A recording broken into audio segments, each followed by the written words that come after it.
He said everything has two purposes. One is the ostensible purpose, which will make it acceptable to people. And second is the real purpose, which would further the goals of establishing the new system and having. In this regard, clothing was mentioned. Clothing styles would be made more stimulating and provocative. Recall back in 1969 was the time of the miniskirt, when those miniskirts were very, very high and very revealing. He said it's not just the amount of skin that is exposed that makes clothing sexually seductive, but other more subtle things are often more suggestive. Things like movement and the cut of clothing and the kind of fabric, the positioning of accessories on the clothing. If a woman has an attractive body, why should she not show it, was one of the statements. There was not detail on what was meant by provocative clothing, but since that time, if you watch the changes in clothing styles, blue jeans are cut in a way that they're much more tight-fitting through the crotch. They form wrinkles. Wrinkles essentially are arrows, lines which direct one's vision to certain anatomic areas. And this was around the time of the burn your bra activity. He indicated that a lot of women should not go without a bra. They need a bra to be attractive. So instead of banning bras and burning them, bras would come back, but they would be thinner and softer, allowing more natural movement. It was not specifically stated, but certainly a very thin bra is much more revealing of the nipple and what else is underneath than heavier bras that were in style up to that time. Technology. Earlier he said sex and reproduction would be separated. You would have sex without reproduction, and then technology was reproduction without sex. This would be done in the laboratory. Indicated already much research was underway about making babies in the laboratory. There was some elaboration on that, but I don't remember the details. How much of that technology has come to my attention since that time, I don't remember. I don't remember in a way that I can distinguish what was said from what I subsequently have just learned as general medical information. Families. Families would be limited in size. We already alluded to not being allowed more than 2 children. Divorce would be made easier and more prevalent. Most people who marry will marry more than once. More people will not marry. Unmarried people would stay in hotels and even live together. That would be very common. Nobody would even ask questions about it. It would be widely accepted as no different from married people being together. More women will work outside the home. More men will be transferred to other cities in their jobs. More men would travel and work. Therefore, it would be harder for families to stay together. This would tend to make the marriage relationship less stable, and therefore tend to make people less willing to have babies.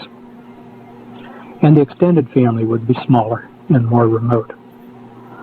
Travel would be easier, less expensive for a while, so that people who did have to travel would feel that they could get back to their families, not that they were abruptly being made remote from their families. But one of the net effects of easier divorce laws, combined with the promotion of travel and transferring families from one city to another, was to create instability in the families. If both husband and wife are working and one partner gets transferred, the other one may not be easily transferred. So one either gives up his or her job and stays behind while the other leaves, or else gives up the job and risks not finding employment in the new location. Rather diabolical approach to this whole thing. Euthanasia. Everybody has a right to live only so long. The old are no longer useful. They become a burden. You should be ready to accept death. Most people are. An arbitrary age limit could be established. After all, you have a right to only so many steak dinners, so many orgasms, and so many good pleasures in life. And after you've had enough of them, and you're no longer productive in working and contributing, then you should be ready to step aside for the next generation. Some things that would help people realize that they had lived long enough. He mentioned several of these. I don't remember them all. Here are a few. The use of very pale printing ink on forms that people necessary to fill out, so that older people wouldn't be able to read the pale ink as easily and would need to go to younger people for help. Automobile traffic patterns. There would be more high-speed traffic lanes, traffic patterns that older people would, with their slower reflexes, would have trouble dealing with, and thus tend to lose some of their independence. Big item which was elaborated at some length was the cost of medical care would be made burdensomely high. Medical care would be connected very closely with one's work, but also would be made very, very high in cost, so that it would simply be unavailable to people beyond a certain time. And unless they had a remarkably rich supporting family, they would just have to do without care. And the idea was that if everybody sees enough what a burden it is on the young to try to maintain the old people, then the young would become agreeable to helping mom and dad along the way, provided that this was done humanely and with dignity. And then the example was there could be like a nice farewell party, a real celebration. Mom and dad had done a good job. And then after the party's over, take the demise pill. The next topic is medicine. There would be profound changes in the practice of medicine. Overall, medicine would be much more tightly controlled. The observation was made, Congress is not going to go along with national health insurance that in 1969 he said is now abundantly evident, but it's not necessary. We have other ways to control health care. These will come about more gradually, but all health care delivery would come under tight control. Medical care would be closely connected to work. If you don't work or can't work, you won't have access to medical care. The days of hospitals giving away free care would gradually wind down until that was virtually non-existent. Costs would be forced up so that people won't be able to afford to go without insurance. People pay. You pay for it, you're entitled to it.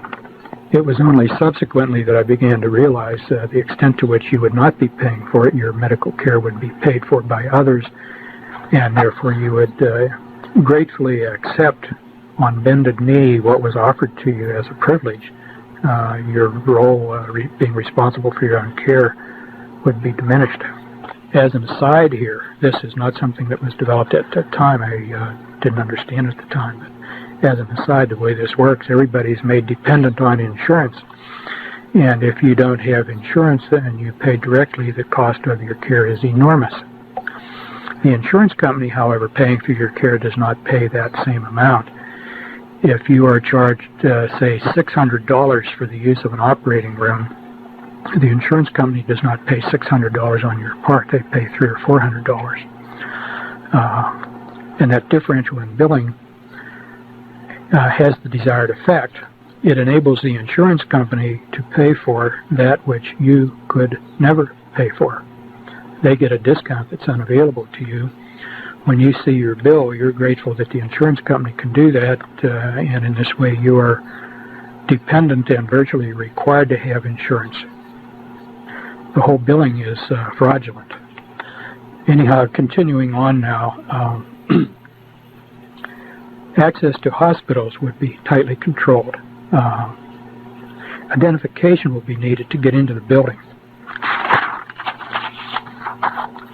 Security in and around hospitals would be established and gradually increased so that nobody without identification could get in or move around inside the building. Theft of hospital equipment, things like typewriters and microscopes and so forth, would be allowed and exaggerated. Reports of it would be exaggerated, so that this would be the excuse needed to establish the need for strict security until people got used to it. And anybody moving about in a hospital would be required to wear an identification badge with a photograph and telling why he was there, employee or lab technician or visitor or whatever. And this is to be brought in gradually, getting everybody used to the idea of identifying themselves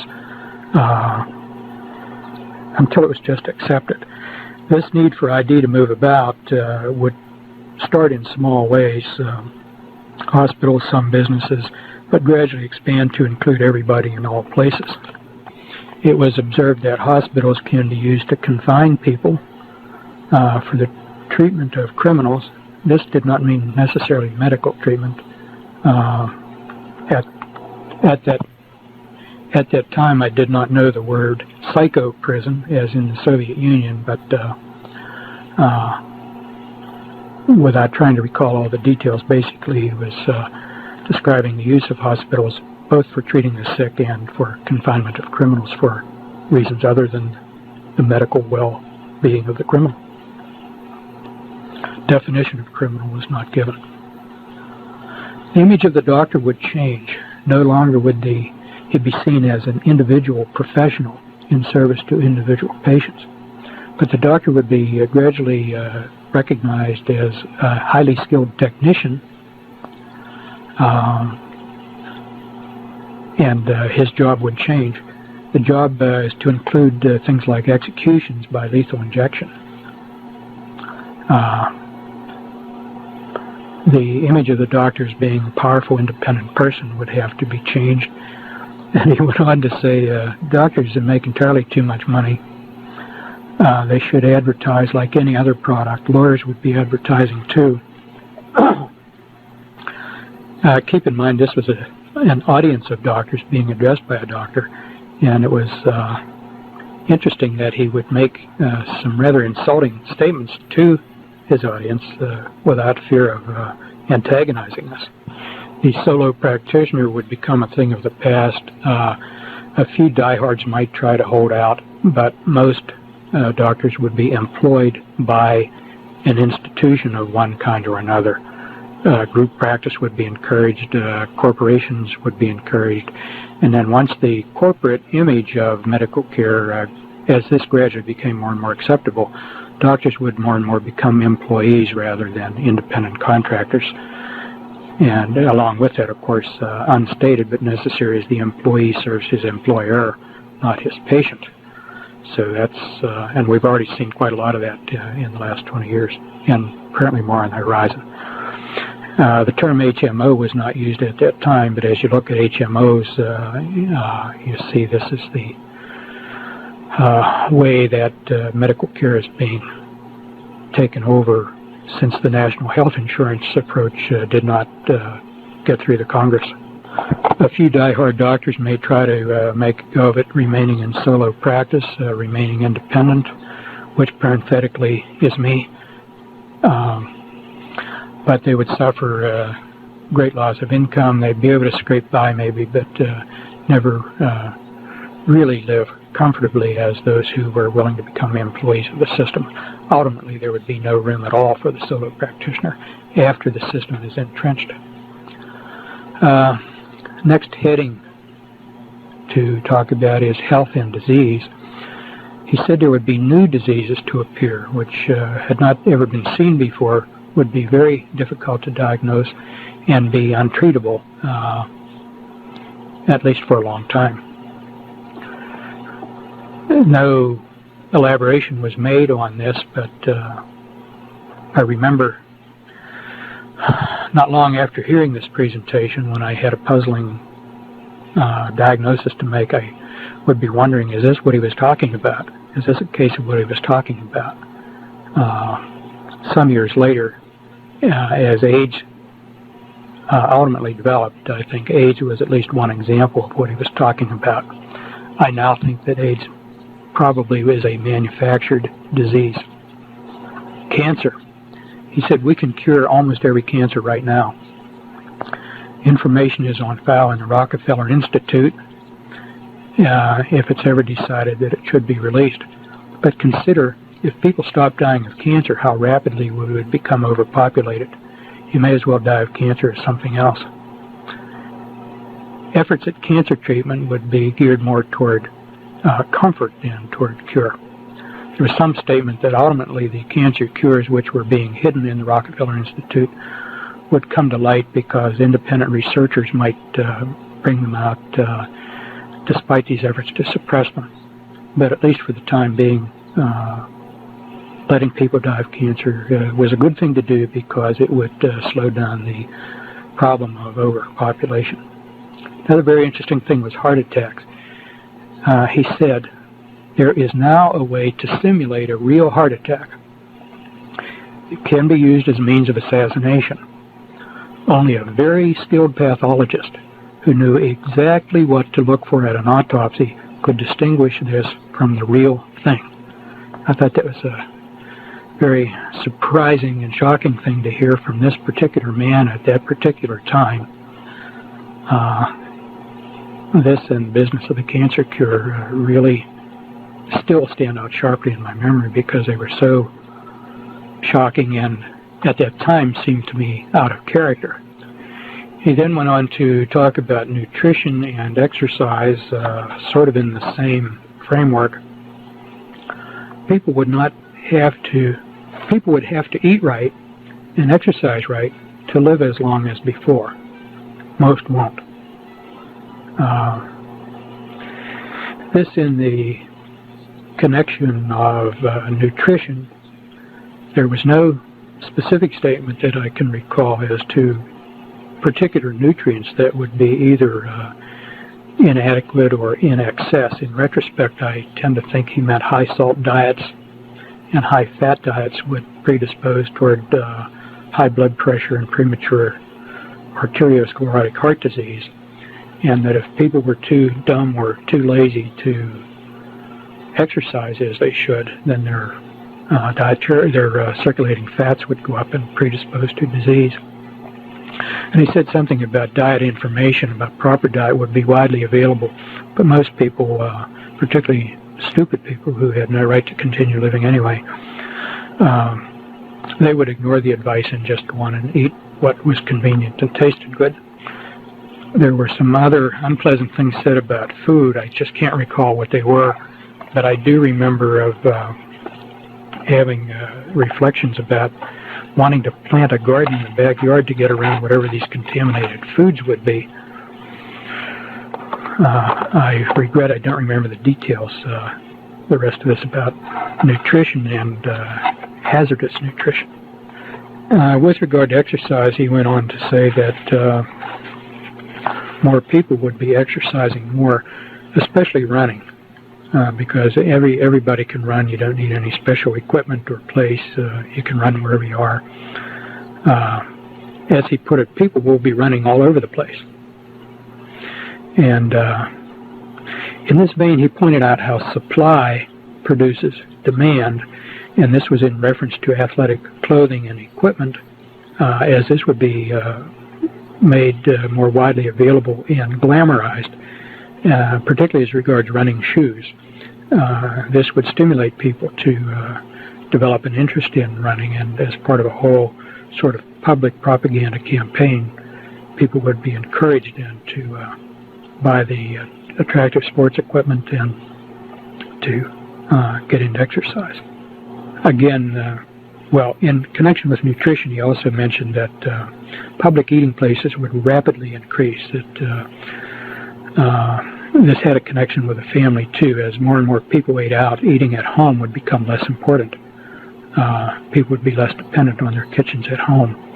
And then this also connected to convenience foods being made widely available. Things like you could pop into the microwave. Whole meals would be available, prefixed. And of course, we've now seen this in some pretty good ones. But this whole different approach to eating out and to previously prepared meals being eaten in the home was predicted at the time to be brought about convenience foods. And the convenience foods, though, would be part of the hazard. Anybody who was lazy enough to want the convenience foods rather than fixing his own also better be energetic enough to exercise, because if he was too lazy to exercise and too lazy to fix his own food, then he didn't deserve to live very long. This was all presented as sort of a moral judgment about people and what they should do with their energies. People who are smart, who would learn about nutrition, and who are disciplined enough to eat right and exercise right are better people and are the kind you want to live longer. Somewhere along in here there is also something about accelerating the onset of puberty, and this was said in connection with health, and later in connection with education, and connected to accelerating the process of evolutionary change. There was a statement that we think we can push evolution faster and in the direction we want it to go. I remember this only as a general statement. I don't recall if any details were given beyond that. Another area of discussion was religion. This is an avowed atheist speaking. And he said, religion is not necessarily bad. A lot of people seem to need religion with its mysteries and rituals, so they will have religion. But the major religions of today have to be changed because they are not compatible with the changes to come. The old religions will have to go, especially Christianity. Once the Roman Catholic Church is brought down, the rest of Christianity will follow easily. Then a new religion can be accepted for use all over the world. It will incorporate something from all of the old ones to make it more easy for people to accept it and feel at home in it. Most people won't be too concerned with religion. They will realize that they don't need it. In order to do this, the Bible will be changed. It will be rewritten to fit the new religion. Gradually, key words will be replaced with new words having various shades of meaning. Then the meaning attached to the new word can be close to the old word, and as time goes on, other shades of meaning of that word can be emphasized, and then gradually that word replaced with another word. I don't know if I'm making that clear, but the idea is that everything in Scripture need not be rewritten, just key words replaced by other words, and the variability in meaning attached to any word can be used as a tool to change the entire meaning of Scripture and therefore make it acceptable to this new religion. Most people won't know the difference, and this is another one of the times where he said the few who do notice the difference won't be enough to matter. Then followed one of the most surprising statements of the whole presentation. He said, some of you probably think the churches won't stand for this. And he went on to say, the churches will help us. There is no elaboration on this. It was unclear just what he had in mind when he said the churches will help us. In retrospect, I think some of us now can understand what he might have meant at that time. I recall then only of thinking, no, they won't, and remembering our Lord's words where he said to Peter, thou art Peter, and upon this rock I will build my church, and the gates of hell will not prevail against it. So, yes, some people in the churches might help, and in the subsequent 20 years we've seen how some people in churches have helped. But we also know that our Lord's words will stand, and the gates of hell will not prevail. Another area of discussion was education, and one of the things in connection with education that I remember connecting with what he said about religion was, in addition to changing the Bible, he said that classics in literature would be changed. I seem to recall Mark Twain's writings was given as one example, but he said the casual reader reading a revised version of a classic would never even suspect there was any change, and somebody would have to go through word by word to even recognize that any change was made in these classics. The changes would be so subtle, but the changes would be such as to promote the acceptability of the new system. As regards education, he indicated that kids would spend more time in schools, but in many schools they wouldn't learn anything. They'll learn some things, but not as much as formerly. Better schools in better areas with better people, their kids will learn more. In the better schools, learning would be accelerated. And this was another time where he said, we think we can push evolution. By pushing kids to learn more, he seemed to be suggesting that their brains would evolve and that their offspring then would evolve, sort of pushing evolution in where kids would learn and be more intelligent at a younger age, as if this pushing would alter their physiology. Overall, schooling would be prolonged. This meant prolonged throughout the school year. I'm not sure what he said about a long school day. I do remember he said that school was planned to go all summer, that the summer school vacation would become a thing of the past, not only for schools but for other reasons. People would begin to think of vacation times year-round, not just in the summer.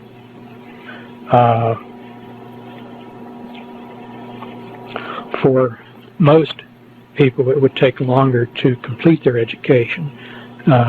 To get what originally had been in a bachelor's program would now require advanced degrees and more schooling. So that a lot of school time would be just wasted time. Good schools would become more competitive. I inferred when he said that he was including all schools, elementary up through college, but I don't recall whether he said that. Students would have to decide at a younger age what they would want to study and get onto their track early if they would qualify. It would be harder to change to another field of study once you got started. Studies would be concentrated in much greater depth, but narrowed. You wouldn't have access to material in other fields outside your own area of study without approval. This seemed to be more where he talked about limited access to other fields. I seem to recall that as being more at the college level, high school and college level perhaps. People would be very specialized in their own area of expertise, but they won't be able to get a broad education and won't be able to understand what is going on overall. He was already talking about computers in education, and at that time he said anybody who wanted computer access or access to books that were not directly related to their field of study would have to have a very good reason for so doing, otherwise access would be denied. Another angle was that the schools would become more important in people's overall life. Kids, in addition to their academics, would have to get into school activities unless they wanted to feel completely out of it. But spontaneous activities among kids, the thing that came to my mind when I heard this was sandlot football and sandlot baseball teams that we worked up as kids growing up. I said to kids wanting any activities outside of school would be almost forced to get them through the school. There would be few opportunities outside. Now, the pressures of the accelerated academic program and accelerated demands where kids would feel they had to be part of something, one or another athletic club or some school activity. These pressures he recognized would cause some students to burn out. He said the smartest ones will learn how to cope with the pressures and to survive. There will be some help available to students in handling stress, but the unfit won't be able to make it. They will then move on to other things. In this connection, and later on in the connection with drug abuse and alcohol abuse, he indicated that psychiatric services to help would be increased dramatically. In all the pushing for achievement, it was recognized that many people would need help, and the people worth keeping around would be able to accept and benefit from that help and still be super achievers. Those who could not would fall by the wayside and therefore were sort of dispensable, expendable, I guess is the word I want. Education would be lifelong. Adults would be going to school. There will always be new information that adults must have to keep up. When you can't keep up anymore, you're too old. This was another way of letting older people know that the time had come for them to move on and take the demise pill. If you got too tired to keep up with your education, or you got too old to learn new information, then this was a signal you begin to prepare to get ready to step aside.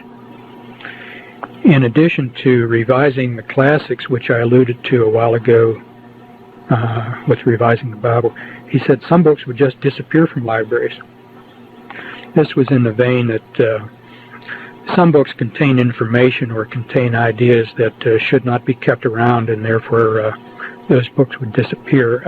I don't remember exactly if he said how this was to be accomplished, but I seem to recall carrying away the idea that this would include thefts, that certain people would be designated to go to certain libraries and pick up certain books and just get rid of them. Not necessarily as a matter of policy, just simply steal it. Further down the line, not everybody will be allowed to own books, and some books nobody will be allowed to own. Another area of discussion was laws that would be changed. At that time, a lot of states had blue laws about Sunday sales and certain Sunday activities. They said the blue laws would all be repealed. Gambling laws would be repealed or relaxed so that gambling would be increased. Indicated then that governments would get into gambling. We've had a lot of state lotteries pop up around the country since then, and at the time we were already being told that would be the case. Why should all that gambling money be kept in private hands when the state could benefit from it, was the rationale behind it. But people should be able to gamble if they want to, so it would become a civil activity rather than a private or illegal activity.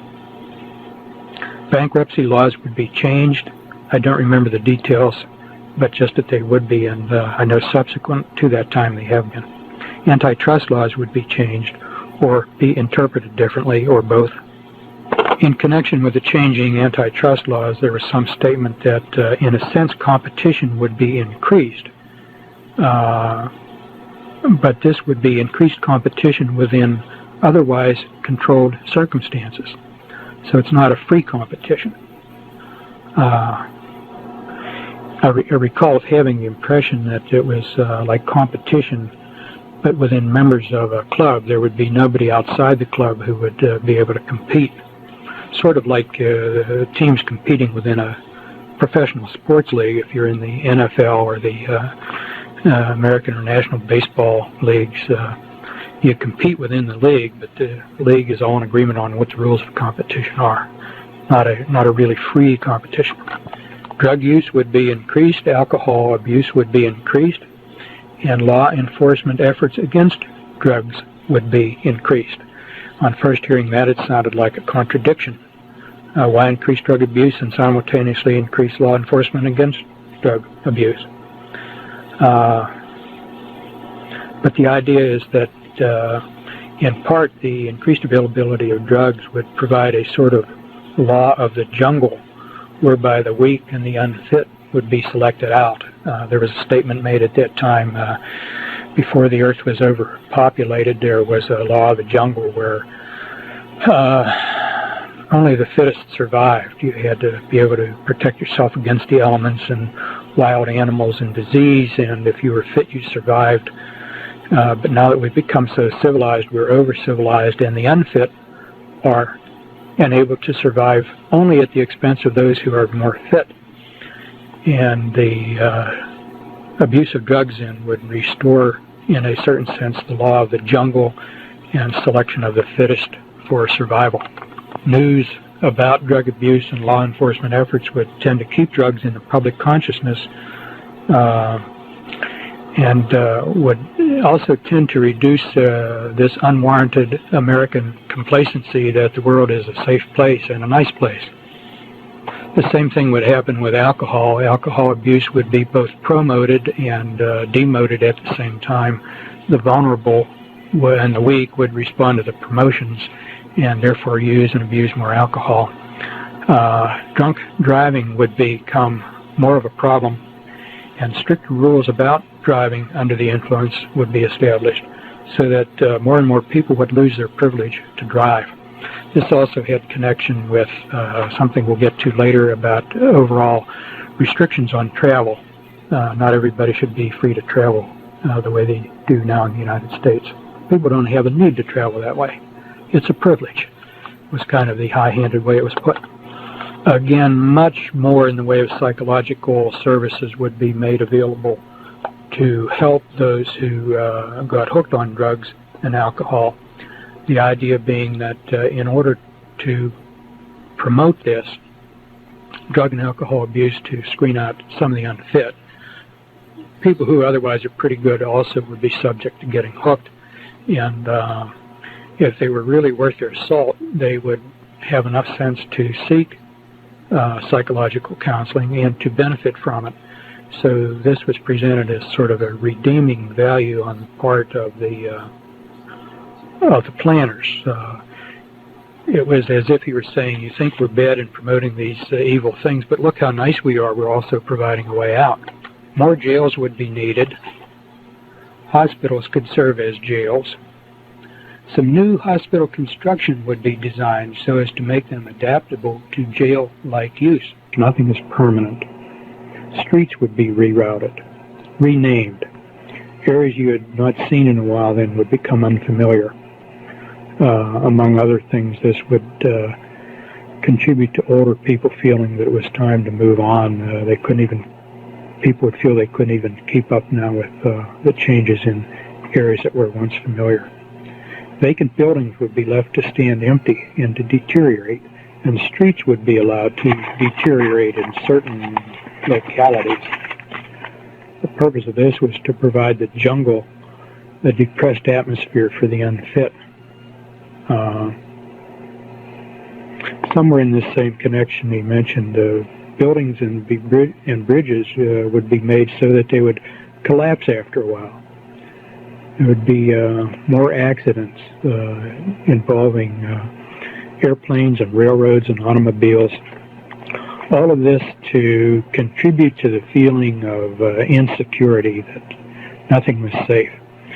Not too long after this presentation, and I think one or two even before, in the area where I live, we had some newly constructed bridge to break, another newly constructed bridge defect discovered before it broke, and I remember reading just scattered incidents around the country where shopping malls would fall in right where they were filled with shoppers. And I remember that one of the shopping malls in our area, first building I'd ever been in where you could feel this vibration throughout the entire building when there were a lot of people in there. And I remember wondering at that time whether this shopping mall was one of the buildings he was talking about. Talking to construction people and architects about it, they'd say, "Oh no, that's good. Buildings vibrate like that. That means it's flexible and not rigid." Well, maybe so. We'll wait and see. Other areas, though, would be well maintained. Not every part of the city would be slummed. There would be the created slums and other areas well maintained. Those people able to leave the slum for better areas then would learn to better appreciate the importance of human accomplishment. This meant that if they left the jungle and came to civilization, so to speak, they could be proud of their own accomplishments, that they made it. There was no related sympathy for those who were left behind in the jungle of drugs and deteriorating neighborhoods. And then a statement that was kind of surprising: we think we can effectively limit crime to the slum areas, so it won't be spread heavily into better areas. I should maybe point out here, these are obviously not word-for-word quotations after 20 years, but where I say that I'm quoting, I'm giving the general drift of what was said close to word for word, perhaps not precisely so. But anyhow, I remember wondering, how can you be so confident that the criminal element is going to stay where you want it to stay? But he went on to say there would be increased security would be needed in the better areas. That would mean more police, better coordinated police efforts. He did not say so, but I wondered at that time about the moves that were afoot to consolidate all the police departments of suburbs around major cities. I think the John Birch Society was one who was saying, support your local police, don't let them be consolidated. And I remember wondering if that was one of the things he had in mind about security. It was not explicitly stated. But anyhow, he went on to say there would be a whole new industry of residential security systems to develop, with alarms and locks and alarms going into the police department so that people could protect their wealth and their well-being. Because some of the criminal activity would spill out of the slums into better, more affluent-looking areas that looked like they'd be worth burglarizing. But, and again, it was stated like as a redeeming quality. See, we're generating all this more crime, but look how good we are. We're also generating the means for you to protect yourself against the crime. Sort of repeated thing throughout this presentation was the recognized evil, and then the self-forgiveness, saying, well, see, we've given you a way out. American industry came under discussion. It was the first that I'd heard of the term global interdependence, or that notion. The stated plan was that different parts of the world would be assigned different roles of industry and commerce in a unified global system. The continued preeminence of the United States and the relative independence and self-sufficiency of the United States would have to be changed. This was one of the several times where he said, in order to create a new structure, you first have to tear down the old.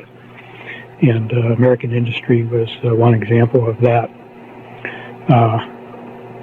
Our system would have to be curtailed in order to give other countries a chance to build their industries, because otherwise they would not be able to compete against the United States.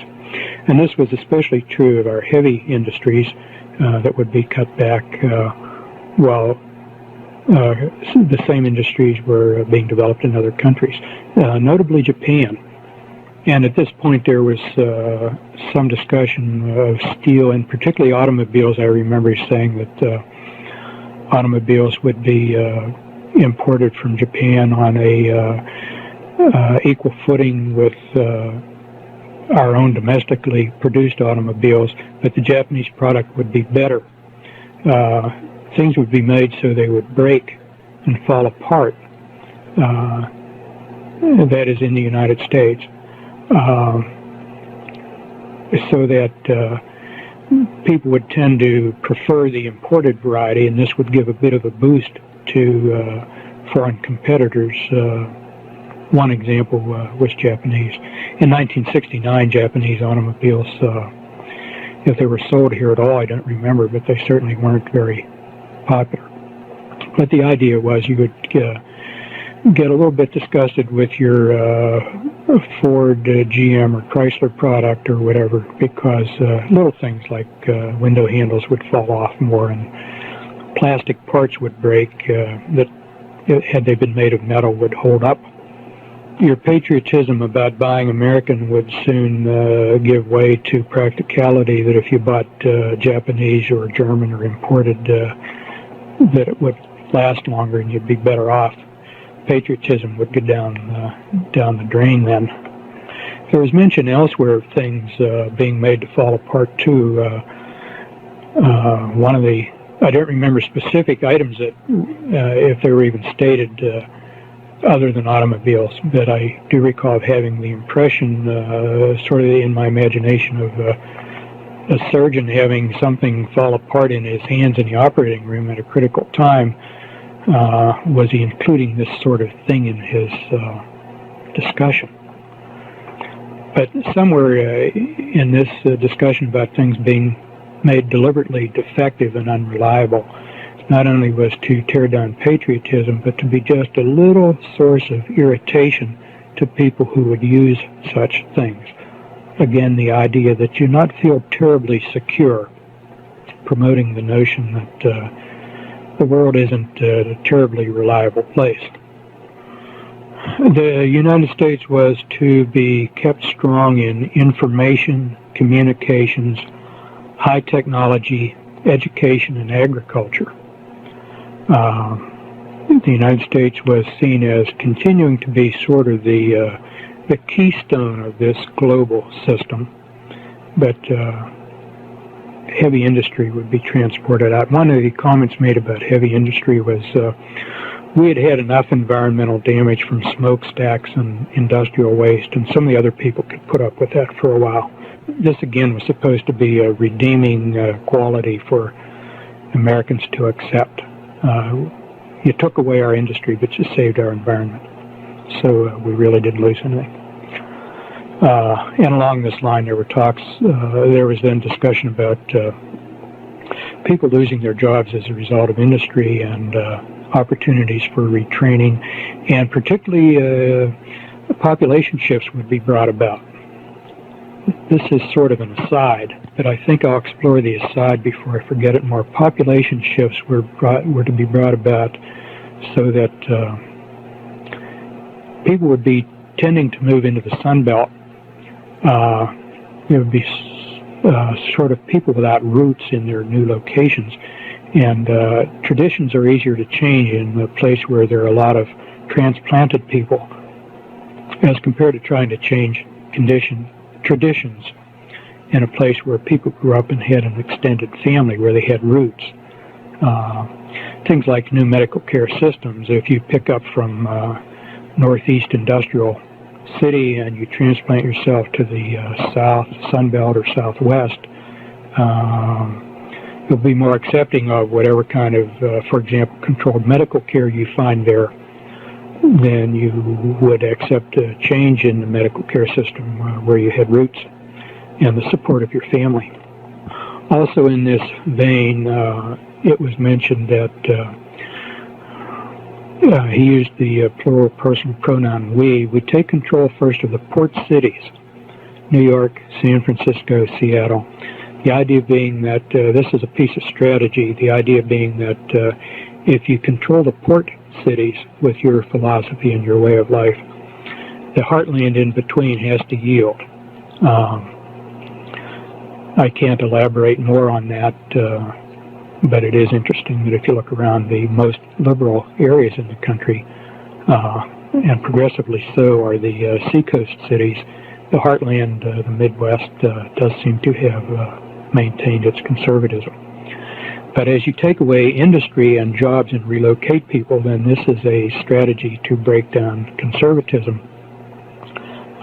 When you take away industry and people are unemployed and poor, they will accept whatever change seems to offer them survival, and their morals and their commitment to things will all give way to survival. That's not my philosophy, that's the speaker's philosophy. Anyhow, going back to industry, some heavy industry would remain just enough to maintain sort of a seed bed of industrial skills, which could be expanded if the plan didn't work out as it was intended, so that the country would not be devoid of assets and skills. But this was just sort of a contingency plan. It was hoped and expected that the worldwide specialization would be carried on. But perhaps repeating myself, but one of the upshots of all of this is that with this global interdependence, then national identities would tend to be de-emphasized. Each area dependent on every other area for one or another elements in its life. We would all become citizens of the world rather than citizens of any one country. And along these lines, then we can talk about sports. Sports in the United States was to be changed in part as a way of de-emphasizing nationalism. Soccer, a worldwide sport, was to be emphasized and pushed in the United States. And this was of interest because in this area, the game of soccer was virtually unknown at that time. I had a few friends who attended an elementary school other than the one I attended where they played soccer at their school, and they were a real novelty. This was back in the 50s. So to hear this man speak of soccer in this area was kind of surprising. But anyhow, soccer is seen as an international sport and would be promoted, and the traditional sport of American baseball would be de-emphasized and possibly eliminated. Eliminated because it might be seen as too American. And he discussed how eliminating this, one's first reaction might be, well, you pay the players poorly and they don't want to play for poor pay, so they give up baseball and either go into some other sport or some other activity. But he said that's really not how it works. Actually, the way to break down the baseball would be to make the salaries go very high. And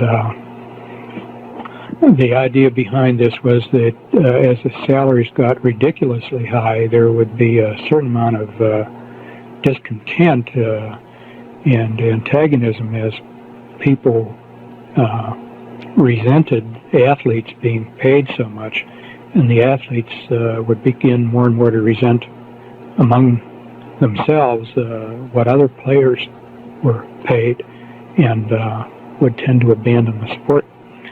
And these high salaries then also could break the owners and alienate the fans. And then the fans would support soccer, and the baseball fields could be used as soccer fields. Wasn't said definitely this would have to happen, but if the international flavor didn't come around rapidly enough, this could be done. There was some comment along the same lines about football, although I seem to recall he said football would be harder to dismantle because it was so widely in the colleges as well as the professional leagues, and would be harder to tear down. And there was something also about the violence in football that met a psychological need that was perceived, and people have a need for this vicarious violence, and so football, for that reason, might be left around to meet that vicarious need. Same thing, too, with hockey. Hockey had more of an international flavor and would be emphasized. There was some foreseeable international competition about hockey, and particularly soccer. At that time, hockey was international between the United States and Canada. I was kind of surprised because I thought the speaker just never impressed me as being at all a hockey fan, and I am. But and it turns out he was not. He just knew about the game and what it would do to this changing sports program. But in any event, soccer was to be the keystone of athletics because it's already a worldwide sport. It's South America and Europe and parts of Asia and the United States should get on the bandwagon. And all this would foster international competition so that we would all become citizens of the world to a greater extent than citizens of our own narrow nations. There was some discussion about hunting. Not surprisingly, hunting requires guns, and gun control is a big element in these plans. And I don't remember the details much, but the idea is that gun ownership is a privilege and not everybody should have guns, and hunting was an inadequate excuse for owning guns, and everybody should be restricted in gun ownership. The few privileged people who should be allowed to hunt could maybe rent or borrow a gun from official quarters rather than own their own. After all, everybody doesn't have a need for a gun, was the way it was put. Very important with sports was sports for girls. Athletics would be pushed for girls, and this was intended to replace dolls. Baby dolls would still be around, a few of them, but you would not see the number and variety of dolls, and dolls would not be pushed because girls should not be thinking about babies and reproduction. Girls should be out on the athletic field just as the boys are. Girls and boys really need not be all that different. Tea sets were to go the way of dolls, and all these things that traditionally were thought of as feminine would be greatly de-emphasized as girls got into more masculine pursuits. And just one of the things I recall was that the sports pages would be full of the scores of girls' teams just right there, right along with the boys' teams. And that's recently begun to, after 20 years, recently begun to appear in our local papers. The girls' sports scores are right along with the boys' sports scores.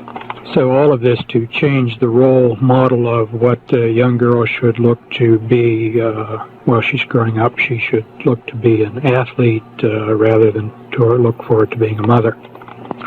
Entertainment.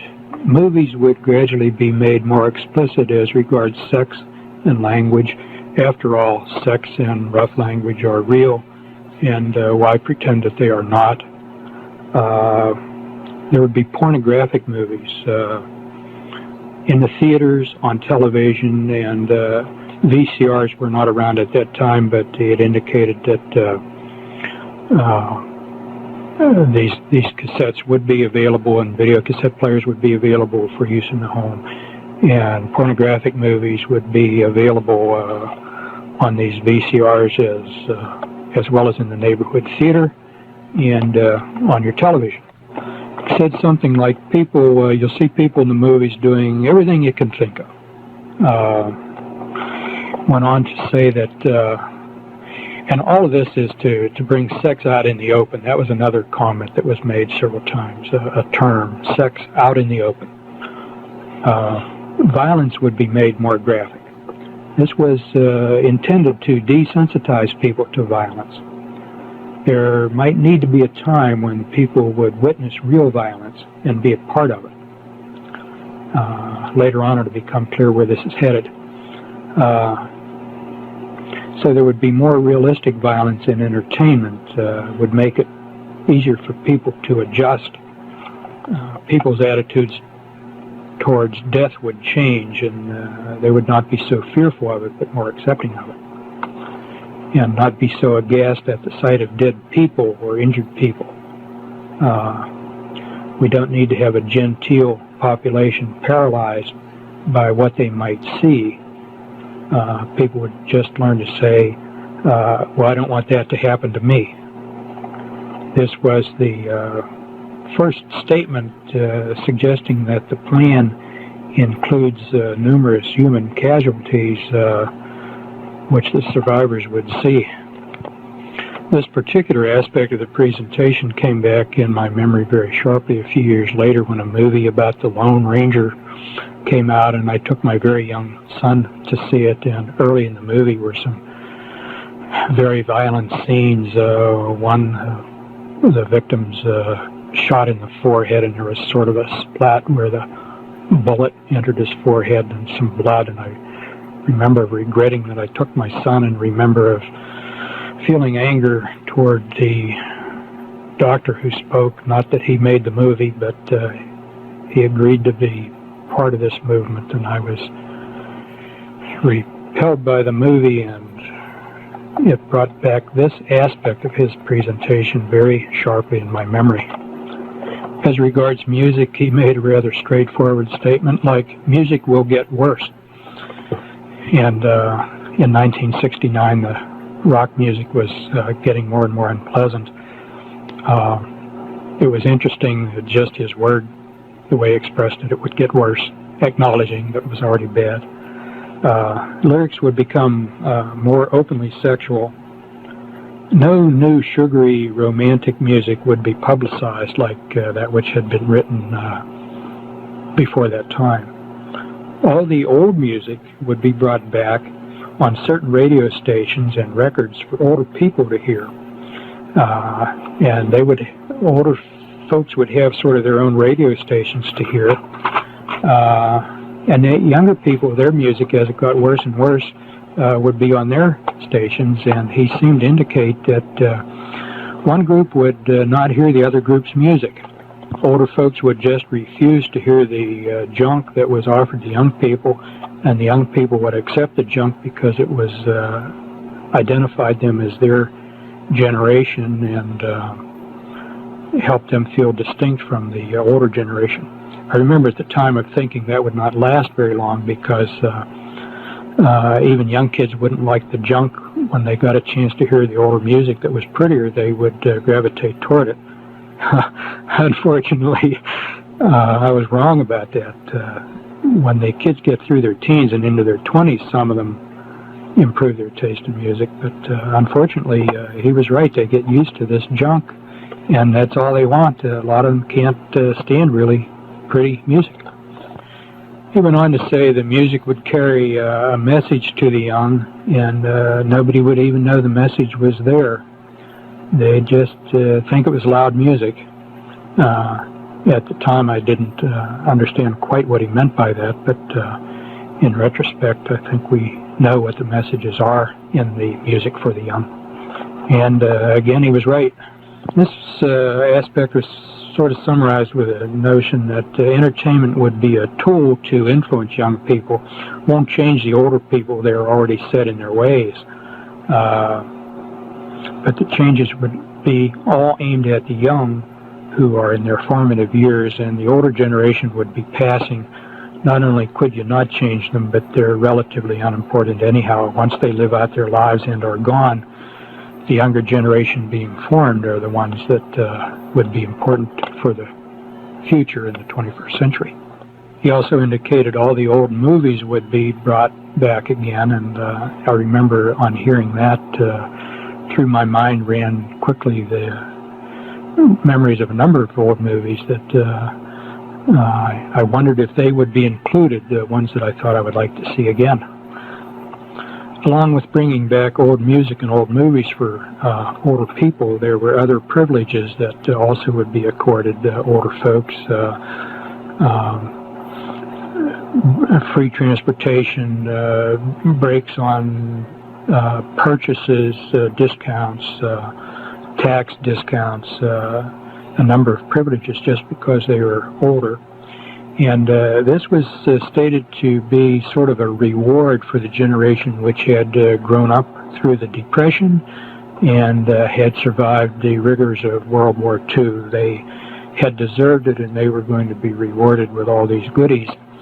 And the bringing back of the good old music and the good old movies was going to help ease them through their final years in comfort. Then the presentation began to get rather grim, because once that generation passed, and that would be in the late 80s and the early 90s, where we are now, most of that group would be gone. And then gradually things would tighten up, and the tightening up would be accelerated. The old movies and old songs would be withdrawn. The gentler entertainment would be withdrawn. Travel, instead of being easy for old folks, travel then would become very restricted. People would need permission to travel, and they would need a good reason to travel. If you didn't have a good reason for your travel, you would not be allowed to travel. Everyone would need ID. This would at first be an ID card you would carry on your person, and you must show when you're asked for it. It was already planned that later on some sort of device would be developed to be implanted under the skin that would be coded specifically to identify the individual. This would eliminate the possibility of false ID and also eliminate the possibility of people saying, well, I lost my ID. The difficulty about the skin implanted ID was stated to be getting a material that would stay in or under the skin without causing a foreign body reaction, whereby the body would reject it or cause infection, and that this would have to be material on which information could be recorded and retrieved by some sort of scanner while it was not rejected by the body. Silicone was mentioned. Silicone at that time was thought to be well tolerated. It was used to augment breasts. Women who felt their breasts were too small would get silicone implants. I guess that still goes on. In any event, silicone was seen at that time as the promising material to do both, to be retained in the body without rejection and to be able to retain information retrievable by electronic means. Food. Food supply would come under tight control. If population growth didn't slow down, food shortages could be created in a hurry, and people would realize the dangers of overpopulation.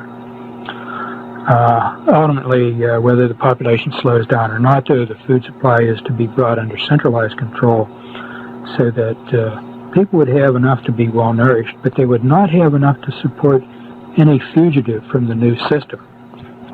And growing one's own food would be outlawed.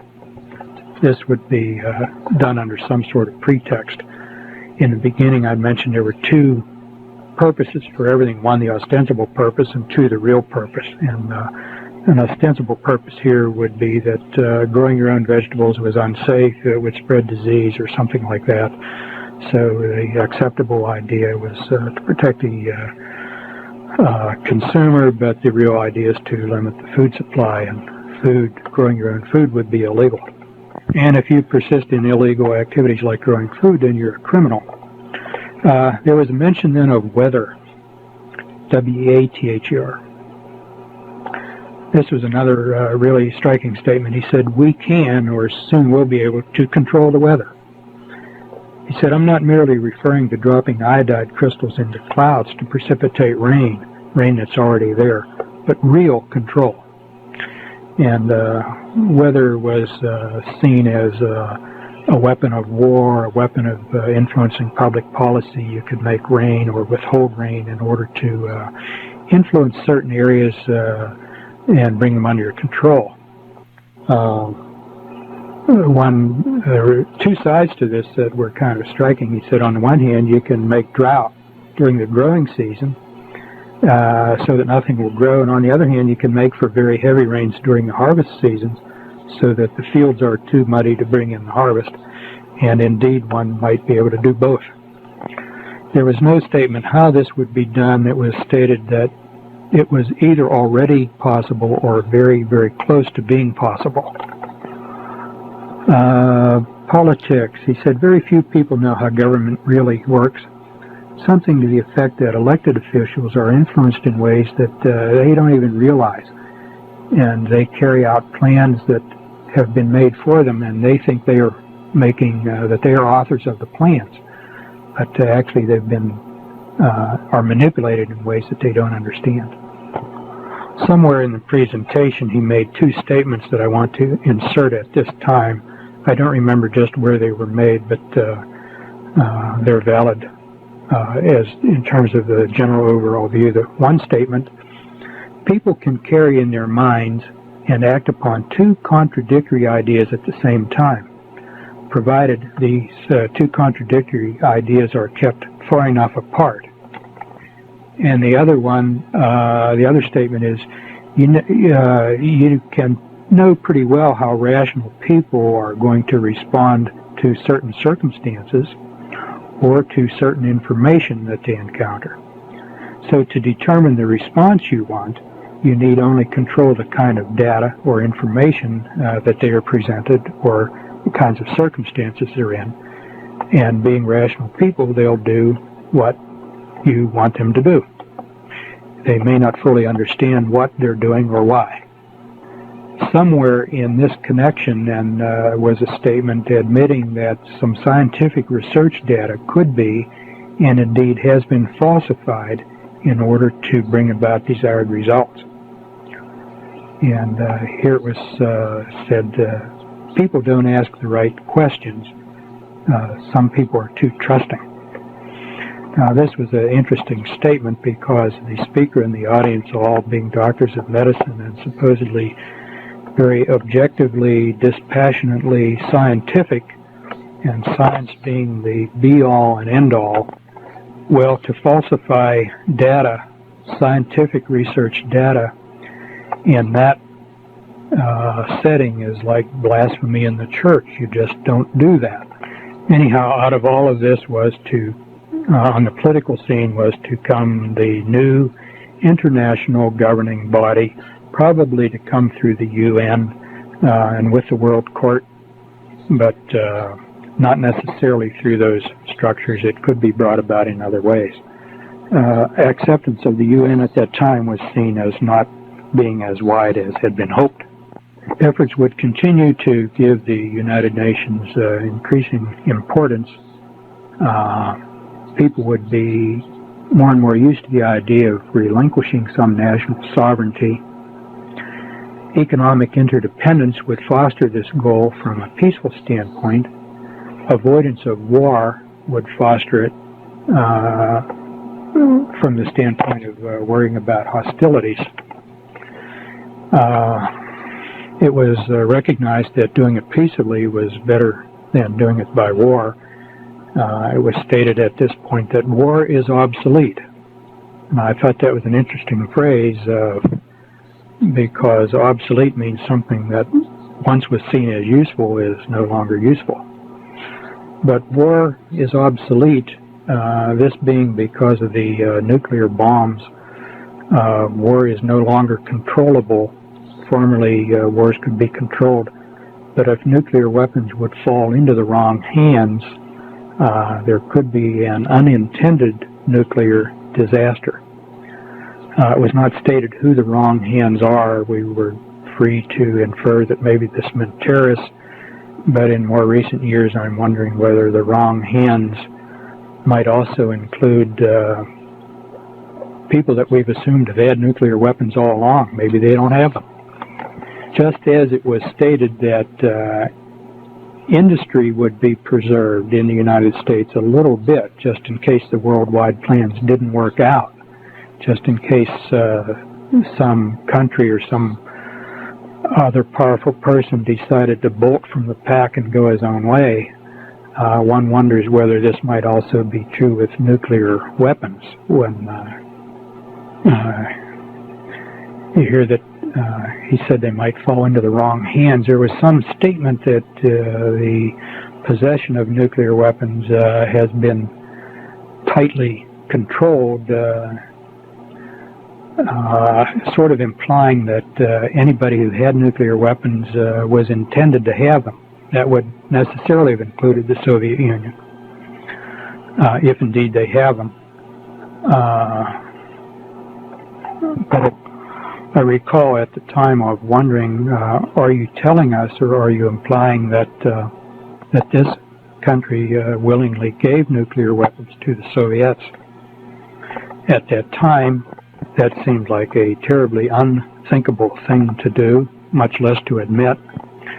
The leaders of the Soviet Union seemed to be so dependent on the West, though. One wonders whether there might have been some fear that they would try to assert independence if they indeed had these weapons. So, I don't know. It's something to speculate about, perhaps. Who did he mean when he said if these weapons fall into the wrong hands? Maybe just terrorists. We'll see. Anyhow, the new system would be brought in, if not by peaceful cooperation, everybody willingly yielding national sovereignty, then by bringing the nation to the brink of nuclear war. And everybody would be so fearful as hysteria was created about the possibility of nuclear war that there would be a strong public outcry to negotiate a peace, and people would willingly give up national sovereignty in order to achieve peace, and thereby this would bring in the new international political system. This was stated, and a very impressive thing to hear then. If there were too many people in the right places who resisted this, there might be a need to use one or two, possibly more nuclear weapons. As it was put, this would be possibly needed to convince people that we mean business. And that was followed with a statement that by the time one or two of those went off, then everybody, even the most reluctant, would yield. He said something about this negotiated peace would be very convincing. This kind of in a framework or in a context that the whole thing was rehearsed, but nobody would know it. People hearing about it would be convinced that it was a genuine negotiation between hostile enemies who finally had come to the realization that peace was better than war. In this context, discussing war and war is obsolete, a statement was made that there were some good things about war. One, you're going to die anyway, and people sometimes in war get a chance to display great courage and heroism, and if they die, they've died well, and if they survive, they get recognition. So that in any case, the hardships of war on the soldiers are worth it because that's the reward they get out of their warring. Another justification for war expressed was, if you think of the many millions of casualties in World War I and World War II, well, suppose all those people had not died but continued to live and continued to have babies. There would be millions upon millions, and we would already be overpopulated. So those two great wars served a benign purpose in delaying overpopulation. But now there are technological means for the individual and governments to control overpopulation. So in this regard, war is obsolete. It's no longer needed. And then it's, again, it's obsolete because nuclear weapons could destroy the whole universe. War which once was controllable could get out of control. And so for these two reasons, it's now obsolete. There was a discussion of terrorism. Terrorism would be used widely in Europe and other parts of the world. Terrorism at that time was felt would not be necessary in the United States. It possibly could become necessary if the United States did not move rapidly enough into accepting the system. But at least in the foreseeable future, it was not planned, and very benignly on their part. Maybe terrorism would not be required here, but the implication being that it would be indeed used if it was necessary. Along with this came a little bit of a scolding that Americans have had it too good anyway, and just a little bit of terrorism would help convince Americans that the world indeed is a dangerous place, or can be if we don't relinquish control to the proper authorities. There was discussion of money and banking. One statement was inflation is infinite. You can put an infinite number of zeros after any number and put the decimal points wherever you want. This is an indication that inflation is a tool of controllers. Money would become predominantly credit. It was already money is primarily a credit thing, but exchange of money would be not cash or palpable things, but electronic credit signals. People would carry money only in very small amounts for things like chewing gum and candy bars, just pocket sorts of things. Any purchase of any significant amount would be done electronically. earnings would be electronically entered into your account. There would be a single banking system. It may have the appearance of being more than one, but ultimately, basically, it would be one single banking system. So that when you got paid, your pay would be entered for you into your account balance, and then when you purchased anything at the point of purchase, it would be deducted from your account balance, and you would actually carry nothing with you. Also, computer records can be kept of whatever it was you purchased, so that if you were purchasing too much of any particular item, some official wanted to know what you were doing with your money, they could go back and review your purchases and determine what it was you were buying. There was a statement to the effect that any purchase of significant size, like an automobile, a bicycle, a refrigerator, a radio, or television, or whatever, might be have some sort of identification on it where it could be traced, so that very quickly anything which was either given away or stolen, whatever, authorities would be able to establish who purchased it and when. Computers would allow this to happen. The ability to save would be greatly curtailed. People would just not be able to save any considerable degree of wealth. There was some statement of recognition that wealth represents power, and wealth in the hands of a lot of people is not good for the people in charge, so that if you save too much, you might be taxed. The more you save, the higher the rate of tax on your savings, so your savings really could never get very far. And also, if you began to show a pattern of saving too much, you might have your pay cut. People would say, well, you're saving instead of spending, you really don't need all that money. But basically the idea being to prevent people from accumulating any wealth which might have long-range disruptive influence on the system. People would be encouraged to use credit to borrow, and then also be encouraged to renege on their debts so that they would destroy their own credit. And the idea here is that, again, if you're too stupid to handle credit wisely, this gives the authorities the chance to come down hard on you once you've overshot your credit. Electronic payments initially would all be based on different kinds of credit cards. These were already in use in 1969 to some extent, not as much as now. But people would have credit cards with the electronic strip on it, and once they got used to that, then it would be pointed out the advantage of having all of this combined into a single credit card serving a single monetary system, and then you don't have to carry around all that plastic. So the next step would be the single card, and then the next step would be to replace the single card with a skin implant.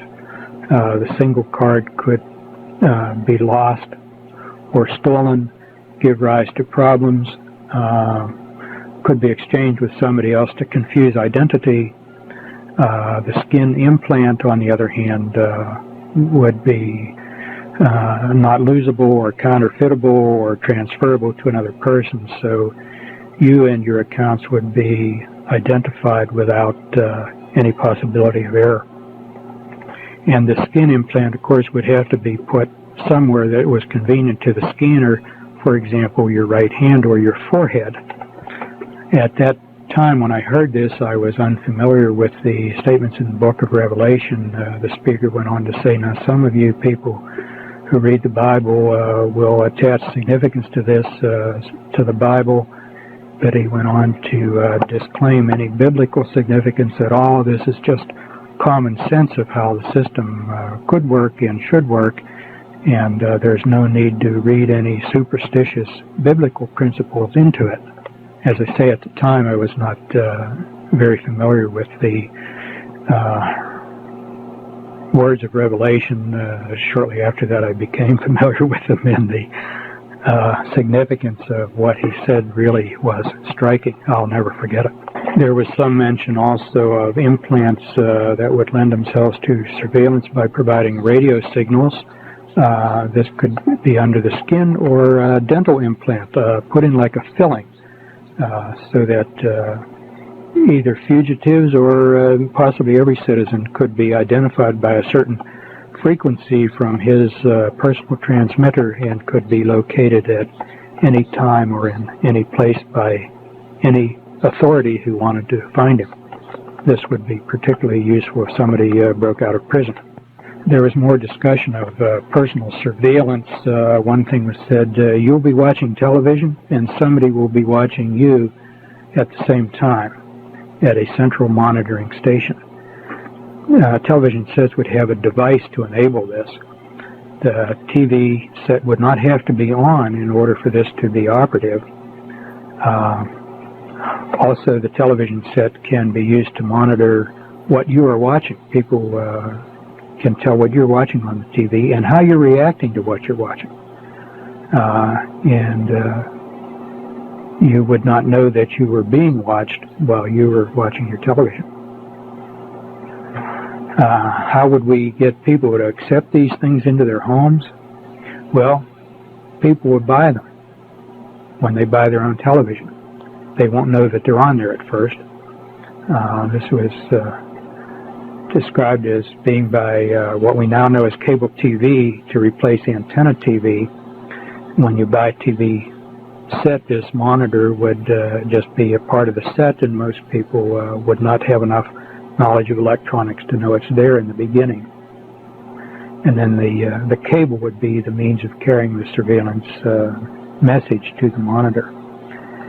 By the time people found out that this monitoring was going on, they would also be already very dependent upon television for a number of things. Just the way people are dependent on the telephone today. One thing the television would be used for would be purchases. You wouldn't have to leave your home to purchase. You just turn on your TV, and there would be a way of interacting with the television channel to the store that you wanted to purchase, and you could flip the switch from place to place to choose a refrigerator or clothing. This would be both convenient, but it also would make you dependent on the television, so that the built-in monitor is something you could not do without. There was some discussion of audio monitors too, just in case the authorities wanted to hear what was going on in rooms other than where the television monitor was.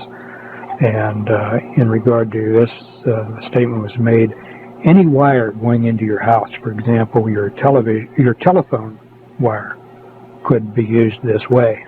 I remember this in particular because it was fairly near the end of the presentation, and as we were leaving the meeting place, I said something to one of my colleagues about going home and pulling all the wires out of the house, except that I knew I couldn't get by without the telephone. And the colleague I spoke to just seemed numb. To this day, I don't think he even remembers what we talked about or what we heard that time, because I've asked him. But at that time, he seemed stunned. Before all these changes would take place with electronic monitoring, it was mentioned that there would be service trucks all over the place working on the wires and putting in new cables.